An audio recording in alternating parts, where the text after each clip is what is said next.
عليكم ورحمة الله وبركاته.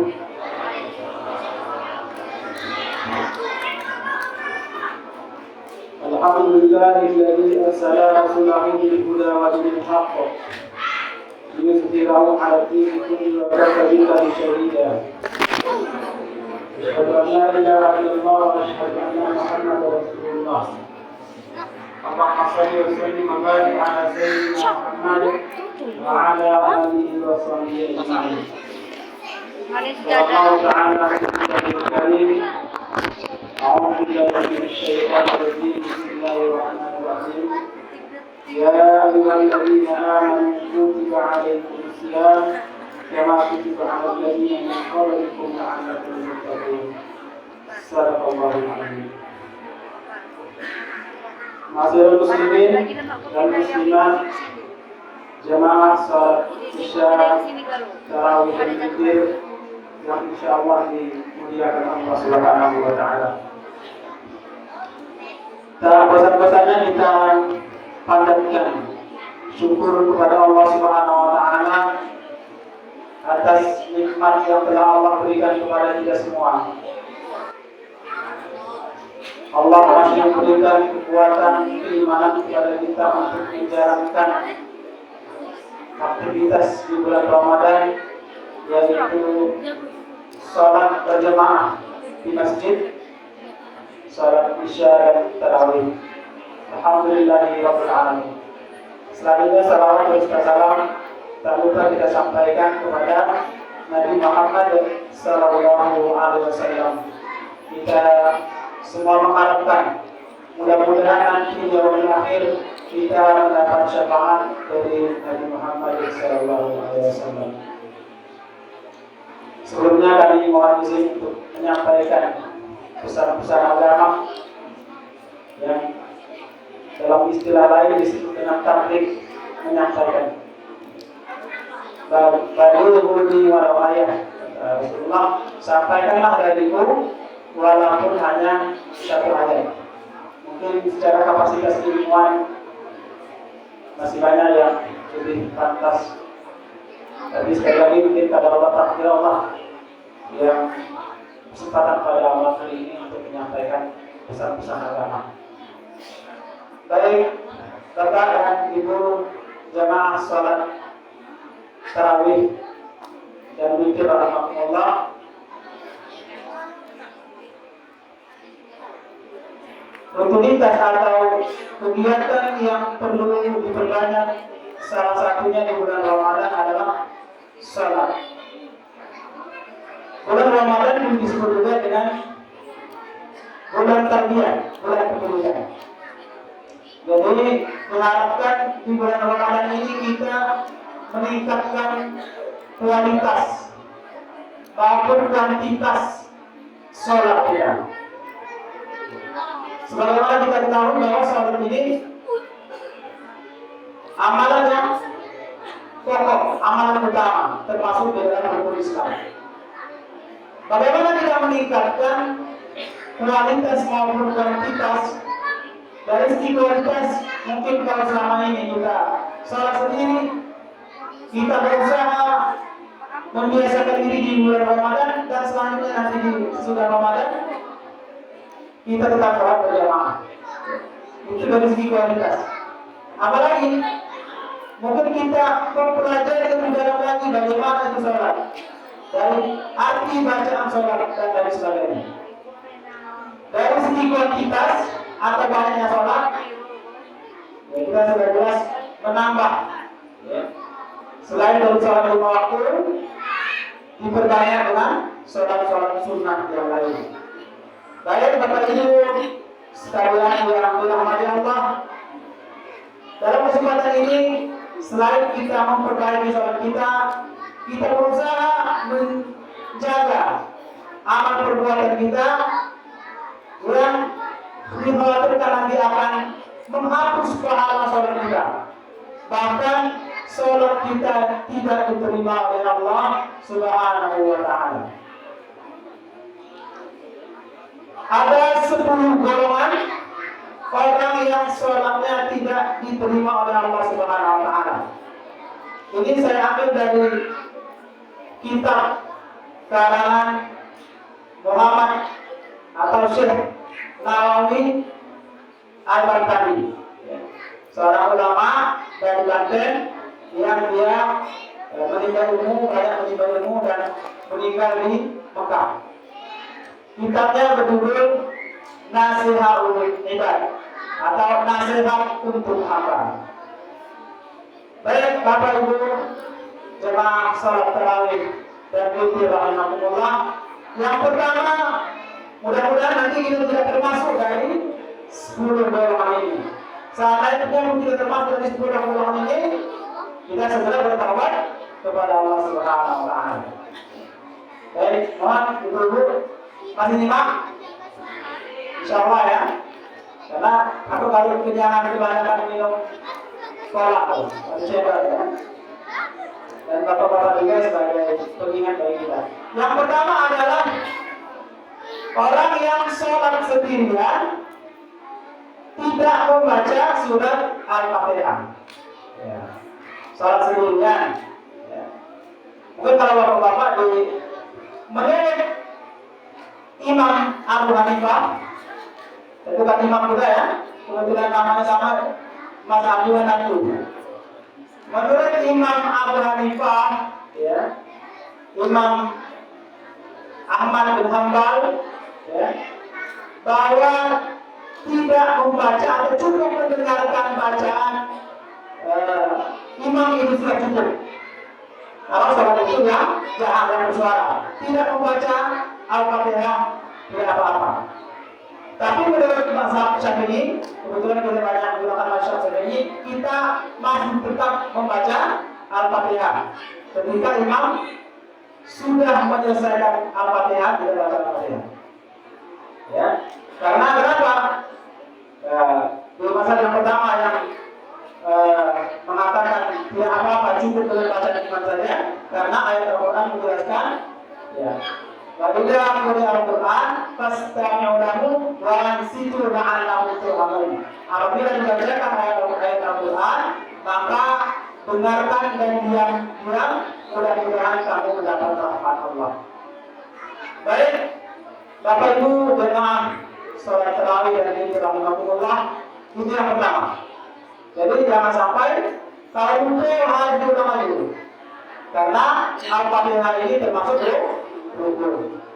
Yang kedua, golongan yang tidak diterima sholatnya adalah orang yang tidak membayar zakat. Ini hati-hati. Ya. Membayar zakat. Zakat itu secara garis besar adalah ada zakat fitrah dan zakat mal. Kalau zakat fitrah insya Allah kita ingat ya. Tapi kadang terlalaikan di zakat mal, zakat harta. Zakat harta ini ada zakat peternakan, ada pertanian berupa biji-bijian, buah-buahan, ya, sawit masuk ya, gitu. Biji-bijian itu yang mengenyangkan ya, beras, gandum. Kalau yang sawit itu masuk ke perniagaan. Emas dan perak. Terus ada juga tambahan zakat profesi. Nah, bagaimana cara menghitungnya zakat ini? Mungkin secara sedikit kita bahas. Kalau zakat fitrah kita semua sudah paham bahwa 2,5 kilogram. Tapi kalau zakat harta, ada nisab dan haulnya. Nisab itu batasan, haul itu lama kita miliki. Kalau nisabnya adalah 93,6 gram emas. Ya. Kalau menyimpan emas itu ada menyimpan emas. Ya. Lebih dari 93,6 gram wajib dizakati. Itu yang sudah dipakai ya. Tapi orang kalau dipakai yang sampai 100 gram ya. Dikira matanya pun nanti kalau dipakai. Ini yang kita simpan. Zakatnya dari 93,6 gram itu hanya 2,25 gram. Karena dia 2,5%. Nah, untuk zakat penghasilan, zakat perniagaan, nama berdagang,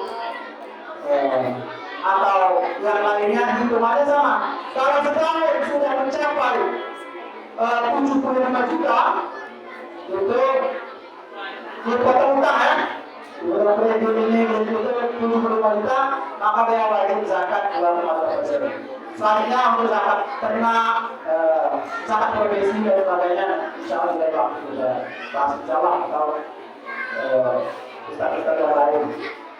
Baik, itu yang kedua. Yang ketiga adalah imam yang dibenci oleh saudara yang diterima oleh imam yang dibenci oleh makmumnya. Ya.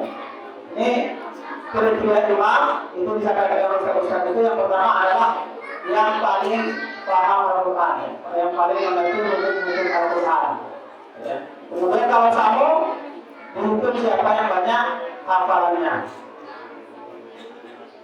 Gitu. Yang ketiga adalah orang imam yang dibenci oleh makmumnya. Jadi kita ringkas agak cepat sedikit. Yang keempat adalah ya, hamba sahnya atau budak yang lari dari tuannya. Hamba sahnya itu bukan pemandu ya. Orang pada zaman dulu ada budak. Jadi malah disampaikan orang Palembang menjadi budak. Jadi Pak Umar. Ya. Jadi budak itu memang orang yang dimiliki oleh seseorang, dibeli atau dari tawanan perang. Kalau dia kabur dari tuannya, maka sholatnya tidak diterima. Yang kelima adalah pemabuk, peminum khamar. Peminum khamar. Maka kata Allah, jauhilah khamar karena khamar itu imamul khabair. Imamul khabair itu adalah makna segala kejahatan. Makna segala kejahatan. Yang selanjutnya adalah orang yang tidak diterima salamnya oleh Allah Subhanahu wa taala dia makan riba. Ya. Mungkin kita sama-sama istighfar kalau mau berhijrah dari secara keseluruhan bisa, tapi agak sulit. Mungkin kita kena apa? Abu-abunya kalau bahasanya. Pemakan riba. Jadi lebih ke apa pelaku utama. Karena nanti di hari akhir orang-orang yang memakan riba ini akan dibangkitkan oleh Allah Subhanahu wa taala seperti anjing dan anjing dan kera.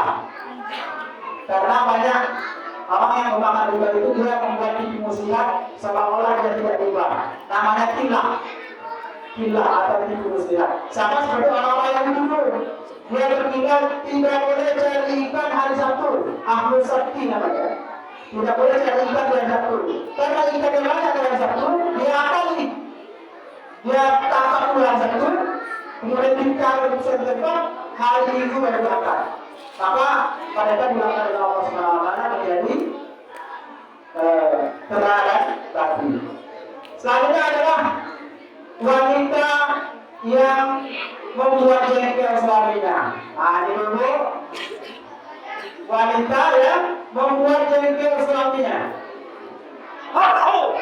Itu kan ada yang disebut. Masya Allah. Jadi, mohon maaf kalau suaminya anak ajak beruntut malam-malam di biasa-biasanya, karena banyak yang dengar. Nah, ajak merumput kalau kita merumput. Jadi istrinya minta maaf, lagi capek ya. Nah, ada terima soalnya. Ini bapak-bapak lah baca nyenang-nyenang gitu. Nah, jadi barang siapa yang menolak ajakan Israel, barang siapa yang ajakan suaminya untuk berumput tadi, maka malaikat melaknatnya dari Isya sampai subuh. Nah, jadi ini mungkin kita baru mengarap soal ini tidak diterima kalau membuat jengkel suaminya. Ya. Tapi yang lebih spesifik ke urusan yang berumput tadi. Baik, selanjutnya adalah wanita yang sholat tidak menutup kepala. Yang salah dulu itu masih jalan-jalan, yang sempat cuma pakai kerudung tipis-tipis, ya. Itu sholatnya tidak diterima oleh Allah Subhanahu wa taala. Apalagi sampai kepalanya terbuka tidak mungkin ya, karena rambut termasuk aurat. Yang selanjutnya adalah pemimpin yang menyeleweng. Nanti di hari kiamat pemimpin itu atau penguasa itu dilemparkan ke neraka jahanam, ya, dilemparkan ke jembatan neraka jahanam, kemudian jembatan itu bergoncang, ya, maka tidak ada sini yang tidak terlepas dari tempatnya. Kemudian kalau siapa yang benar-benar atau tidak bermaksiat ketika memimpin itu maka dia akan selamat. Tapi barang siapa yang memimpin melakukan kecurangan atau kemaksiatan, maka jembatan itu akan terputus, maka jatuhlah dia ke dalam neraka jahanam selama 50.000 tahun. Yang terakhir adalah orang yang tidak diterima sholatnya oleh Allah Subhanahu Wa Taala. Orang yang sholat tapi sholatnya tidak bisa mencegah dari perbuatan keji dan mungkar. Bahkan tidak ada yang dia dapatkan dari sholat itu kecuali dia semakin jauh dari Allah Subhanahu Wa Taala. Ya. Ibadah terus, maksiat jalan terus dia. Ya. Mungkin itu yang bisa dapat kami sampaikan. Ada 10 golongan orang yang tidak diterima sholatnya. Yang pertama adalah orang yang sholat tidak membaca Al-Fatihah. Yang kedua orang yang tidak membayar zakat.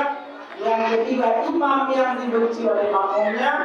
Yang keempat adalah budak atau hamba sahaya yang lari dari tuannya. Yang kelima adalah peminum minuman keras atau pemabuk. Yang keenam pemakan riba. Yang ketujuh perempuan yang membuat jengkel suaminya.